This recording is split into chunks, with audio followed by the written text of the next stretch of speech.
actually, a lot more people think that if you could just literally just shoot people at the border, like they wouldn't come anymore. If you put alligators out there or snakes in the water. Would we want to be a country that shot people who came across the border then? Yeah, I mean, because you can't just let everyone overrun the country because you're gonna make it so the whole boat crashes, tips over and sinks. You want to only let in a certain amount, and you want to marry. You want to scream too. You don't want just people to walk in by foot. Right. You want them to come by airplanes. You want them to come by trains. You want to screen them. You don't know who they are before they come in. So once in a while, if you shot some, you think it would scare people from coming? And like, why do people think that we have to be the country that lets everyone in? Like everyone's under this like brainwashing that you have to let everyone in, or you're a mean person or something. Well, we were a country of immigrants, right? I mean, you could go back to like ancient Rome. The same thing. They let in too many people from around their empire. But I'm just talking about our country was founded on principles about give us your tired, you're poor, you're hungry. But we didn't have they weren't getting food stamps. They weren't getting supported by the government when they came here. They were on their own when they came here. If they did that now, people would respect them more. If they did that. Jesus Christ. I'm Rayy Vana and welcome back to Rebel HQ. I've covered a lot of idiotic Trump supporter sentiments over the past several years for this channel, but this might be the most blatant example of the bloodthirst that is festering within the Maga movement.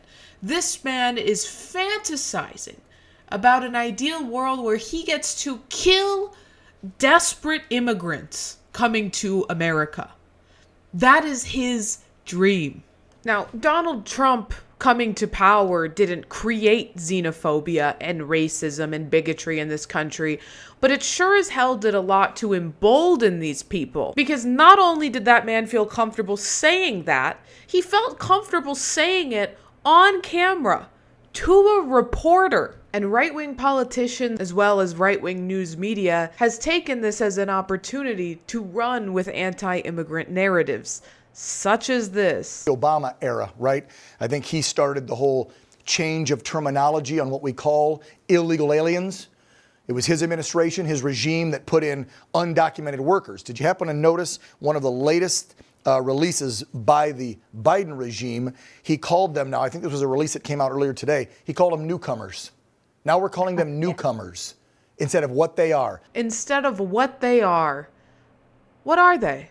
People? Human beings? Humans and people who are fleeing from extremely dangerous situations, which, by the way, the United States helped create in their home countries. Humans and people who are coming for a better life to the United States. I mean, imagine the type of horrifying devastation you have to experience that walking to the United States border is significantly safer for you and your family than remaining where you were.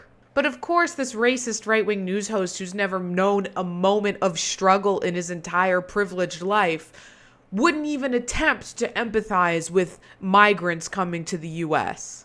And neither would Marjorie Taylor Greene. This is an invasion. They're here illegally. It's against our Constitution, but now we're calling them newcomers. That's even softer than undocumented workers, for God's sakes. Oh, that's an intentional choice of the word newcomer. In most cities and communities across America, there's clubs called newcomers clubs, and they welcome new residents to the town or city or community, and they're not welcoming illegal aliens. That's not the intent and purpose of a newcomers club. It's to welcome in the legal residents that have just moved there and are looking to make friends. First of all, I have no idea what the hell she's talking about. I've never heard of anything called a newcomers club. But it is interesting that to Marjorie Taylor Greene, welcoming someone into your community can only happen if that person is white, if that person isn't an immigrant. Those people deserve to be humanized and to feel welcome in their new communities. But immigrants coming to the United States should feel ostracized in the eyes of Marjorie Taylor Greene, and they should be treated as less than human. Well, America knows exactly whose fault it is, and that's Joe Biden, the Biden administration, and Secretary Mayorkas, who has basically opened up the doors to America and enabled the worst invasion we've ever seen in American history. We've had over 10 million people cross our border, and there's nearly 2 million gotaways, Dan. and we don't know who and where and what those gotaways are planning to do. Actually, we kind of do know what they're going to do. They're going to find a job, they're going to work hard, and they're going to try to make a living. Because the fact of the matter is, immigrants, undocumented or documented, commit less crimes in the United States than natural-born citizens. And I haven't seen Marjorie Taylor Greene upset about the massive crime wave that Lauren Boebert's own Born in America white son went on. Because when white people commit crime, that doesn't fit the narrative that Republicans and MAGA idiots are trying to push. And immigration is something that the United States should be proud of. We should be proud to be a diverse nation with many different cultures represented. We should be proud that people want to live here. And we should stand for the promises that this nation was built on.